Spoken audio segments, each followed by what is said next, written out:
Welcome to Contractor Cuts, where we cover the good, the bad, and the ugly of growing a successful contracting company.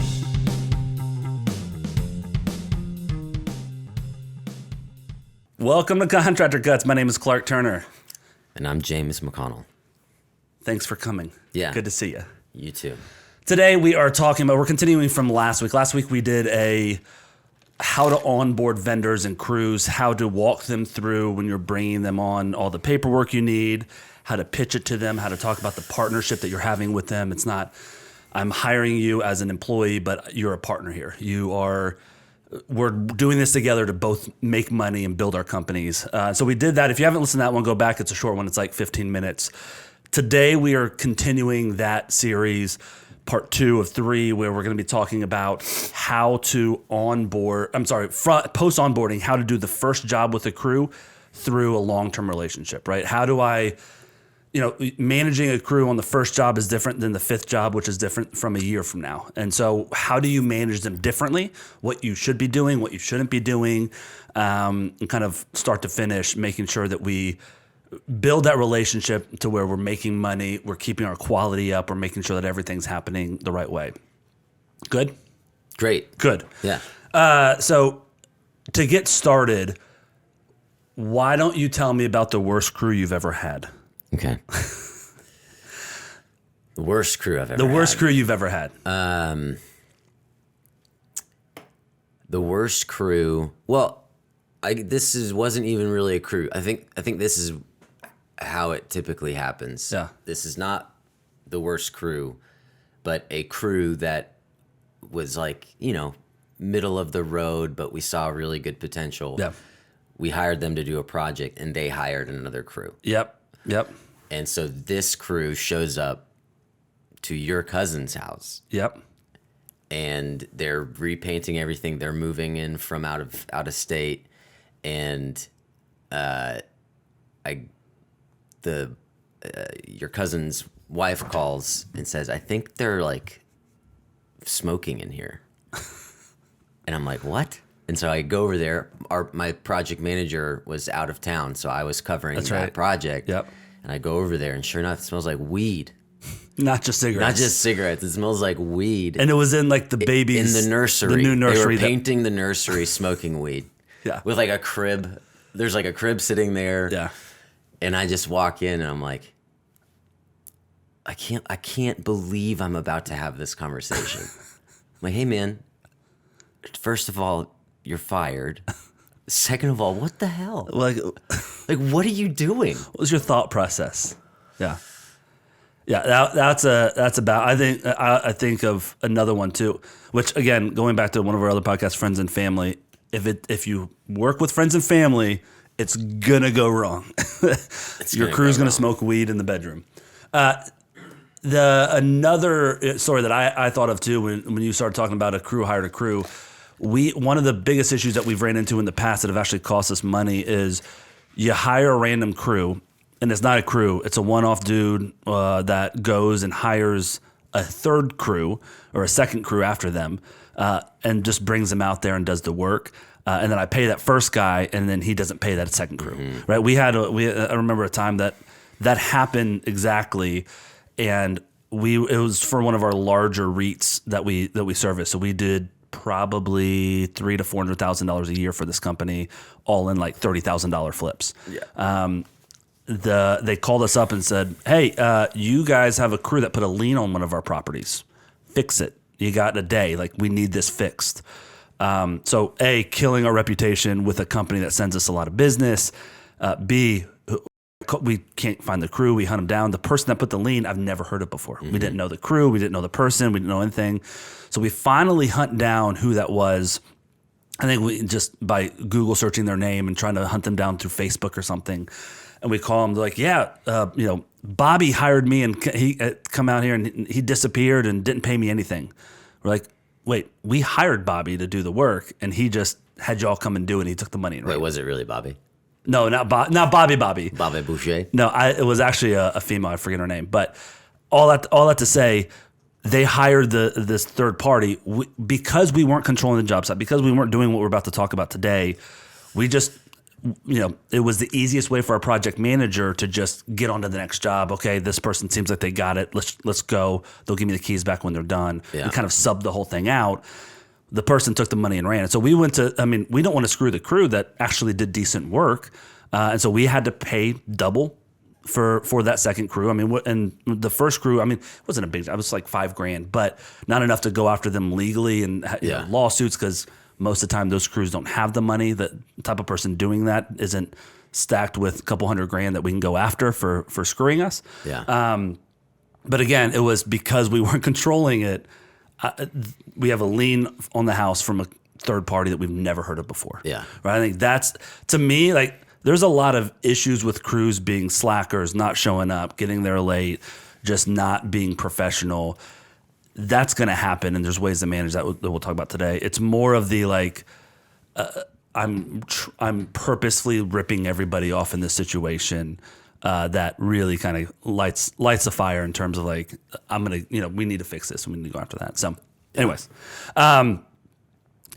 going from there, when we're looking at crews, when we're talking about new crews, we went through an onboarding, you brought them on. Tell me, when you start seeing signs, even in like the initial interview, right? When we're sitting down with a new crew to talk about them onboarding, what's the good sign, the green flags and the red flags that start popping up in those interviews? What's a good crew, a mediocre crew, and a bad crew? When does that start boiling to the top and you can actually see what's going on? Well, my favorite is the dude that we were trying to hire. This is like early. Yeah. In the interview process, and the guy was like, I'm really good with the ladies. They get upset. I say, baby, relax. His like feet are on my desk. I was in there with Baby, you. I don't know why we were relax. both in onboarding a sub together, but I was in there with you on that guy. So funny. He didn't get hired, but What? Yeah. baby. Red flags. And green flags, like during the front end. Front end, guys that say, hey, what's your best trade? Like, what do you do? Yeah. I can do everything. No, you can't. Yeah. That's my first red flag. Green flag is when they literally tell me something. Like, I do framing, I do sheetrock. I don't like doing anything else. Yeah. Great. Yeah. Thanks for the transparency. I can do anything. Don't put me on sheetrock. I will not make it look good. Yeah. Perfect. Thank you. Wonderful.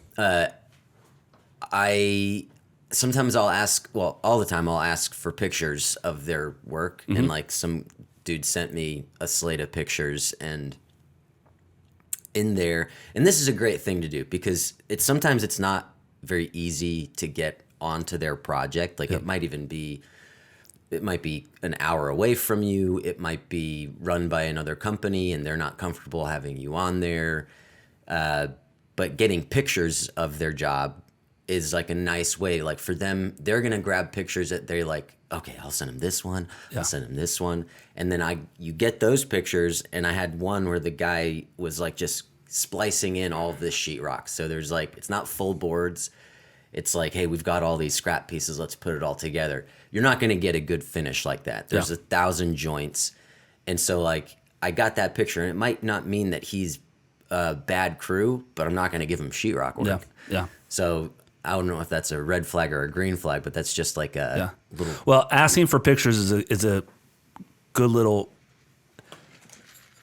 One of the things I talked about in last podcast is I want to get to know the crew during this interview. Not a sponsor. Not a sponsor of Starbucks, just a decent drink.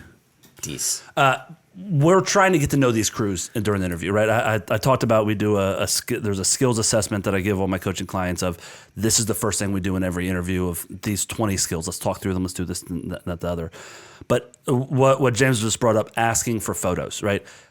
Who takes photos of their work, or guys that are proud of it? Right? If you have no photos, that doesn't mean it's a bad thing necessarily, but if you show up like, hey, I've got 78 photos, let me show you what I do. Let me look here where I tied in the trim work over there. And like those are guys that are proud of their work. They're going to be doing really good work. Honestly, those guys, I'm saying, okay, how quick can you do that? Because I see the high-end finish that you do. Let's talk about pricing. Let's talk about how quickly you can do, are you throwing sheetrock in a house in a day and a half, or is it taking 2 weeks? Those are big differences in terms of I can't afford you if it's going to take you 2 weeks to do 10 boards of sheetrock. Yeah. But if they're bringing pictures, you can assess it like you just said with an eye for like, hey, why'd you do that? Or what, it would have cost you an extra $40 in sheetrock to just make that wall flat instead of piecing together these extra pieces. Yeah. What happened there? And you can start getting to know them and asking questions about their work. And, don't just look at the picture and say, cool, like ask questions. What did you do here? Why did you do it that way? What was a job like this paying? Like those sort of things that get to know them and to get them talking. Because the more they talk about themselves, the more data I'm gathering about them as to what I can use them on, what I shouldn't use them on, what I'm going to have issues with, what I need to watch. I like to ask for, nobody likes to give you this, but I like to ask for pricing. Yeah. And, typically like 99% of the time you're going to get every job I estimate on its own. There's no, standardized pricing. And I'm like, I get that. But I also know that when you go and estimate a job, you're not just going in, like you have numbers. Yeah. You're going in there, you're like, I got to pay my guys this amount.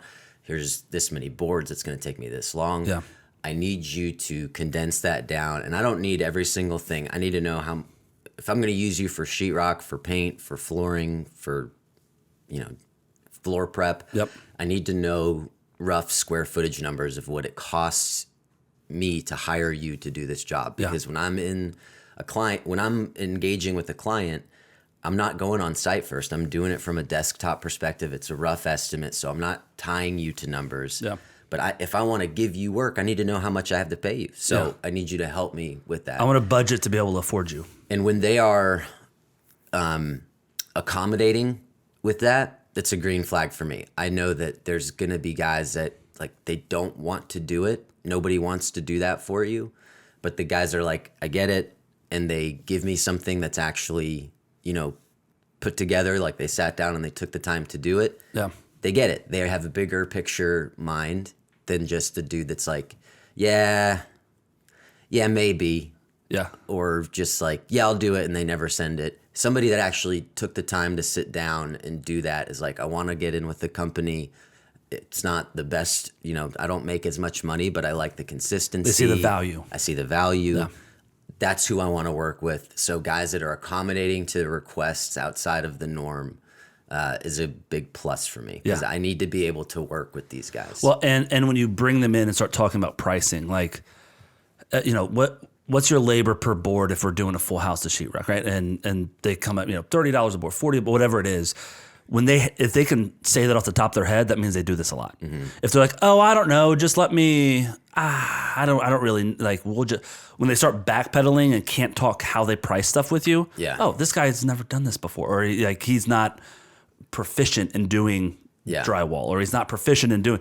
Yeah, we can refinish floors. Well, what do you charge per square foot? It depends on the job. It shouldn't. It really shouldn't. Yeah. Because it's and those type of conversations, everything we're doing is fact finding, is data gathering in terms of I want to ask them questions to hear their responses, not because I'm trying to write down their number and hold them to it. Can they talk the same language if I'm going to pay them to come do that work? Yeah. Right. So having those conversations, I think, really raises the green or red flags. And if you're not getting either, keep talking, keep asking the questions. If you're not, you should be kind of leaning, this guy's going to be killer, or I don't know. Yeah. The other thing I'd say is a lot of times when you're looking for crews, you're looking too late, because when guys are hunting for crews, it's because usually I've got a job that needs to start Monday. I've got 3 jobs that all said yes that I got to get going, and my current crews are booked, so I need to find someone. So because of that, you let the wrong crew in, because it's like, hey, I got to find someone, and this dude's got a tool belt on, and so you want to work? Great, here's your work order. Go get out there and get the work done. And you haven't done the due diligence to say no. I mean, this is like we've talked about plenty of times when we're hiring project managers.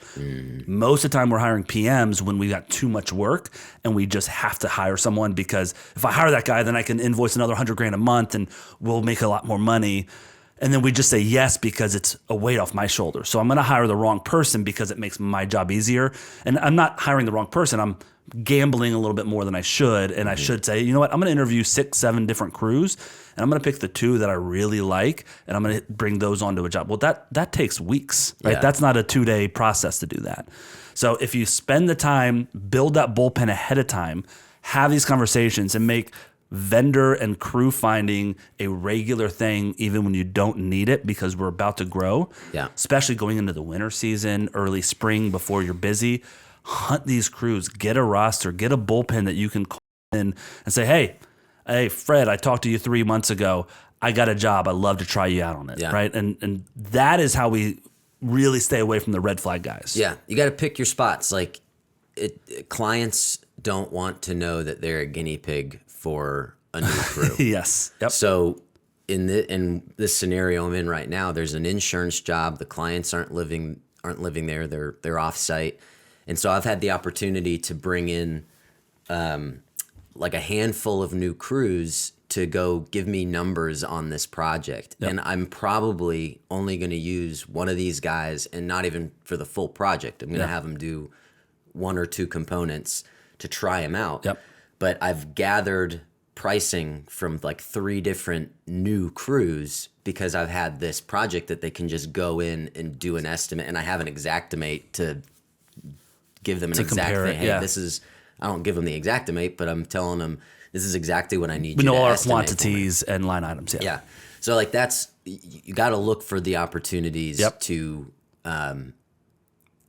gather that information in a way that's not going to give you more of a headache. Like Yeah. having to talk with the client about, hey, yeah, this is a new crew or not, blah, blah, blah, blah.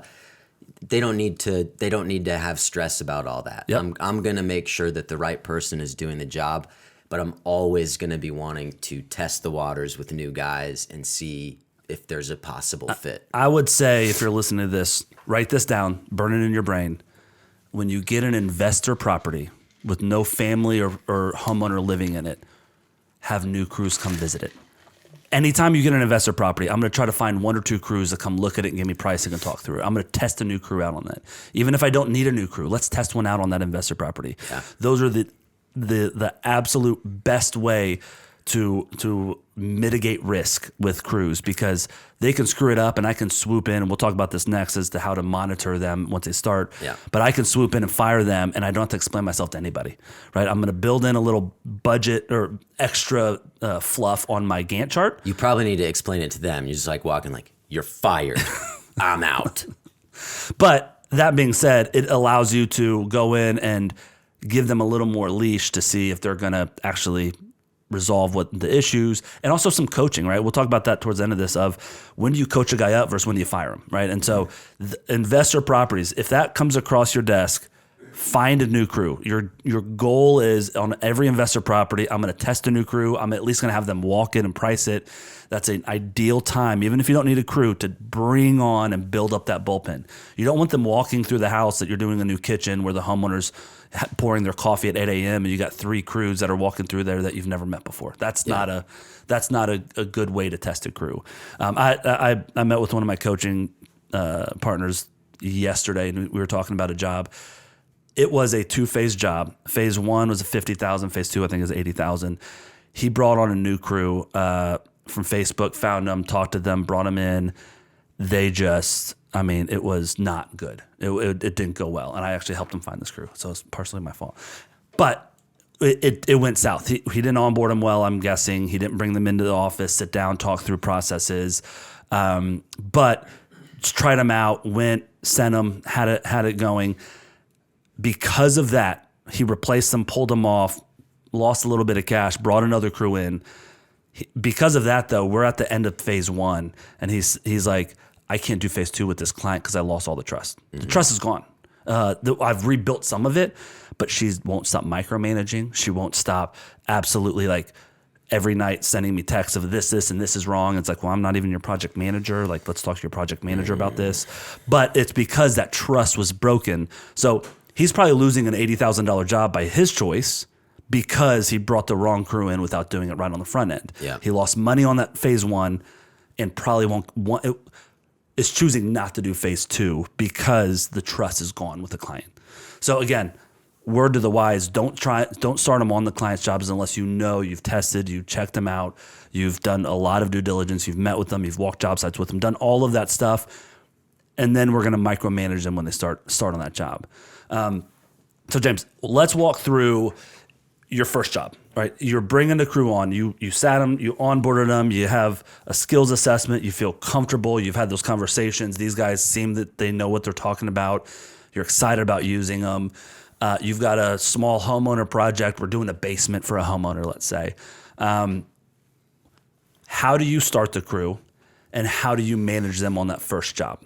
Like, how many times are you visiting? What are you asking from them?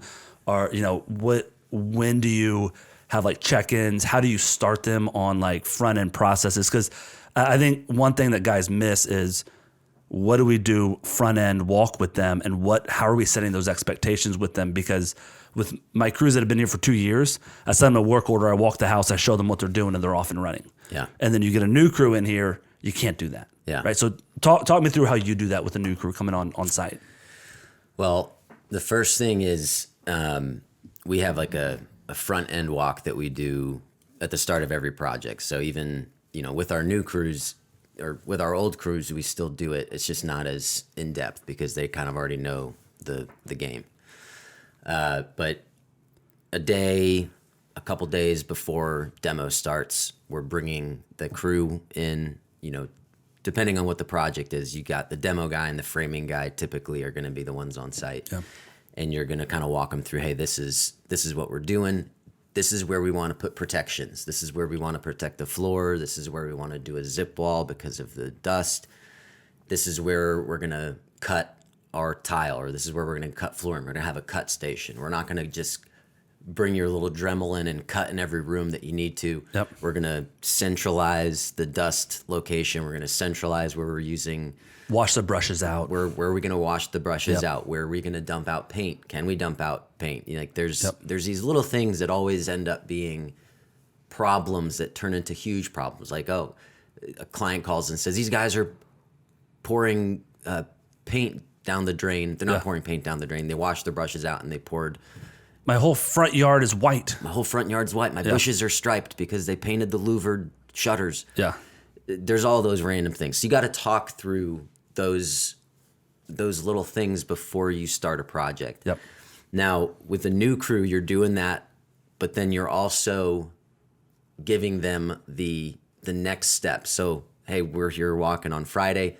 Monday, you guys are starting at what time? And you let them be part of this. Yeah. What time can you start? It's a partnership, right? It's a partnership. Like when are we starting? Yeah. 9:30. Okay, great. Let's say 9:30. You guys are going to be here by 9:30 getting started. Great. You're there. You're there at 9 o'clock or 9:30. If you want to get there early, great. But you want to be there to see if they're going to show up when they say they're going to show up. That's number one. Are they showing up? This is your first job with them. It's like someone showing up late to a job interview or their first day of work.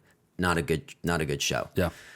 There might be a good reason for it if they are, but you're expecting to see them there within, 10, 15 minutes of that time. You'd really like them to be there at that time, but quick trip, traffic, there's all these things. It's like, there's an understandable, negotiable amount of time. Yeah. Really, I'm just there to make sure they're getting started and that they've got, how many guys are you going to have with you?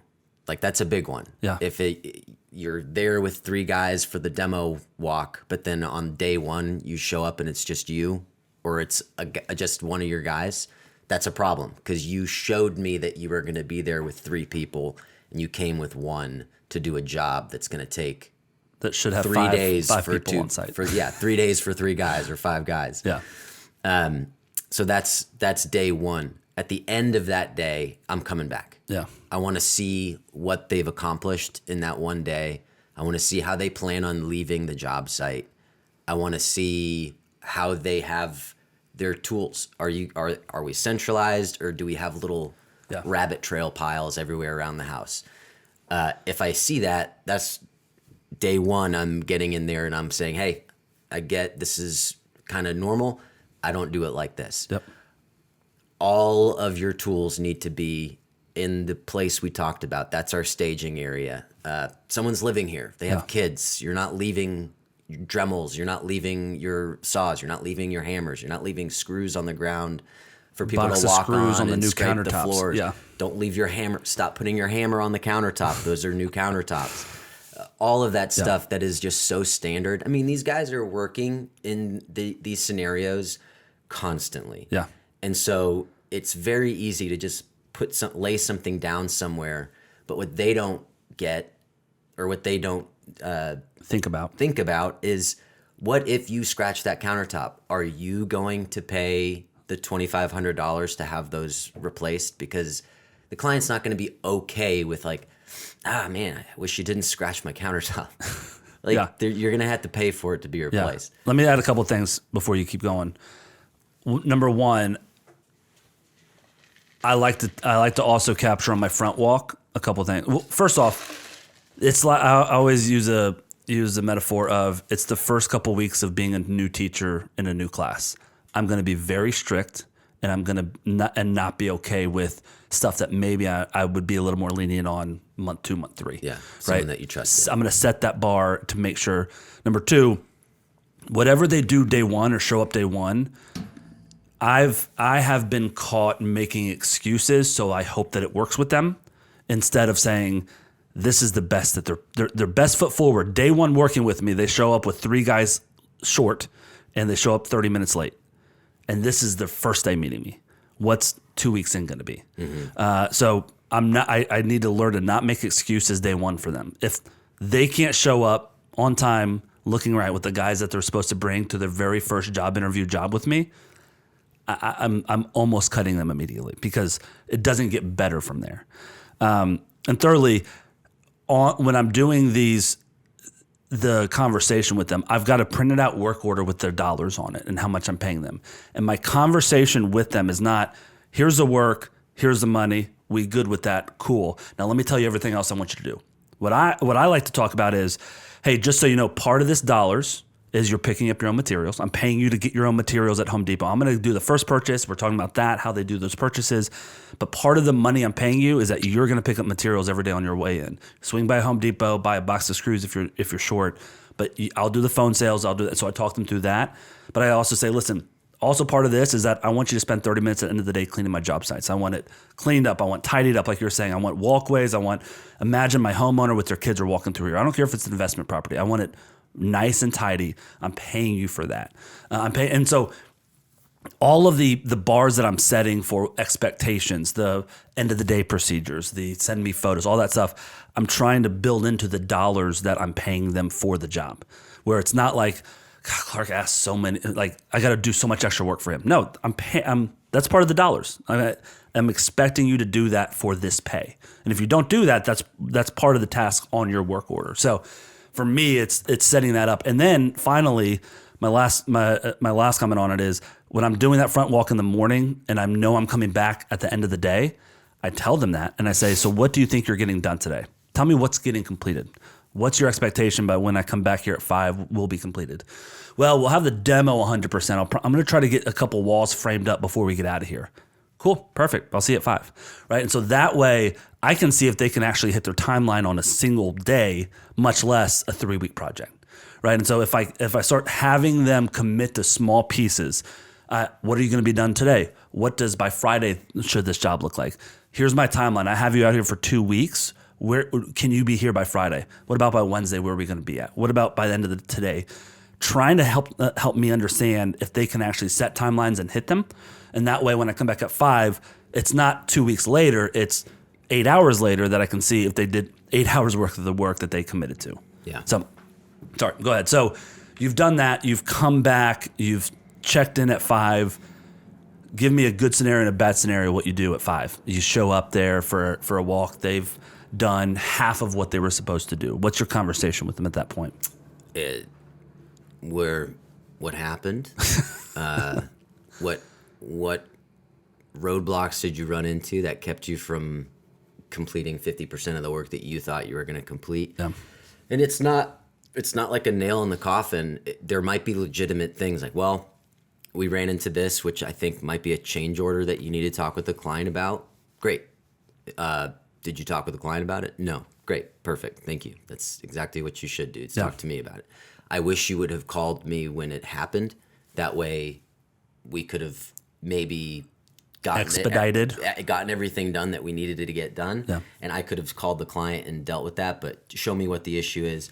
Great. That's a pretty good scenario. Bad scenario would be they spoke with the client about it. They had a lot of conversations with the client. A couple things got added to their scope in their minds that they did instead of the work that I sent them a work order for. Yep. And the homeowner just asked him to do a couple things, and then you're like, talk with the homeowner, and they're like, oh, I didn't expect them to do it. I just kind of talked about. It's like, I was wondering about if they could. Yeah. Yeah. But really, for the first day, it really comes down to me. It's like, it's more important to me that the job looks respected. Yeah. Because things can be slow, things can happen that impede progress. And I think for the most part, so long as you have a legitimate explanation for a client, they're understanding of that. Yeah. They're not understanding of their house being disrespected. They're spending $20, $30, $40, $50,000 on a renovation, and the people in their home aren't respecting their home. Is a major issue. Even if you're the fastest crew on earth, even if the work is top notch, if you just walk in there and you leave pee and poop in the toilet every time, that's a problem. And that's not silly. That's like a thing. Like guys like forget that this is a home. That's why I started getting porta potties for all my jobs. It's like I'm not dealing with it anymore. I'm not dealing with the dude dropping his tool belt on the floor and cracking a tile. It just is always a problem. So I put a porta potty on the job. Yeah. I think the goal is in that first week of I will know by end of day 2 if they're going to be a long-term crew with me. And at that point, if they are not, I'm making a game plan on this job, or how am I going to micromanage them on this job? If they are, I'm not just going to trust them from there, right? I'm going to keep checking in. I think the first crew for the first job, I'm probably there almost every day. And I'm also, like I said earlier, I'm setting expectations on days. By Wednesday, where are we going to be at? Because a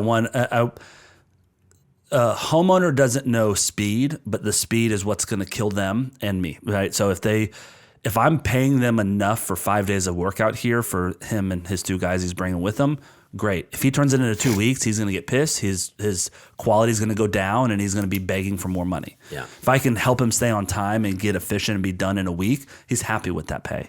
So it's not just my timeline that I'm trying to stay on top of. It's also this guy's not going to make enough money with me if he doesn't stay on this timeline, because I'm not giving him more money for staying 2 extra days.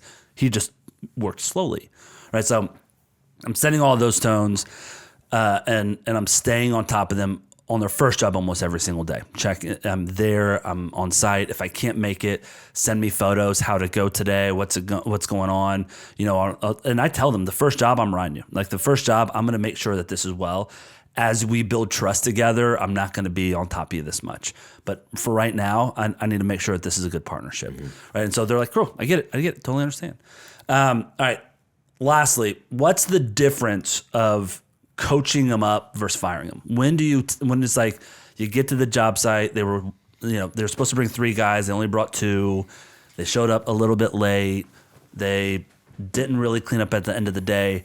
How much rope are you giving them after kind of strike 1 and strike 2, right? Where are you coaching them versus where are you, hey guys, let's pack it up, let's call it, let's get you out of here, I got another crew coming in on Thursday? That's I think that's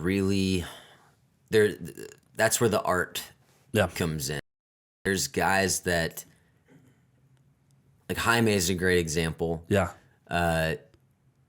Honest guy and hard worker and hungry, like wanted to do the work, like wanted to take on It's almost things. Attitude is the most important thing. Yeah, it's like you walk in there and there's stuff that you don't like, and you're like, hey, we need to talk about this. And you're talking through it, and they're like, yep, you're right.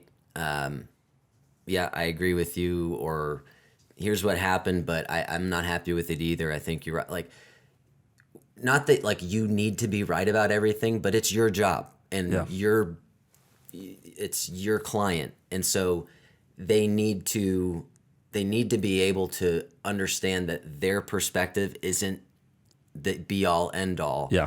That you and your client's perspective really is what they need to be trying to achieve. Yeah.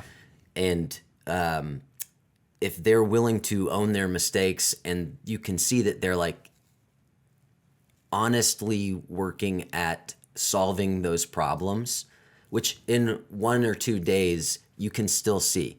When you had an issue day 1 and you mention it, and then they come back day 2 and they solve that issue. Yeah. Or they rectify their behavior. They show up early instead of being 15 minutes late. Yeah. They throw all of their food trash for breakfast out in the trash can and not just like randomly around the house like you asked them not to. Little things like that go a long way because they're just these rote memorizational things that people just fall into. Yeah. If they will pick up on the small things and understand that you're serious and they are working at rectifying those things, I'm in to try and train. Yeah. But that only goes so far. And so Jaime, again, great example. We were in the middle of a project. Things kept going awry. He hired guys that were working with him and for him that he didn't know very well, but he was there the whole time, so that's fine.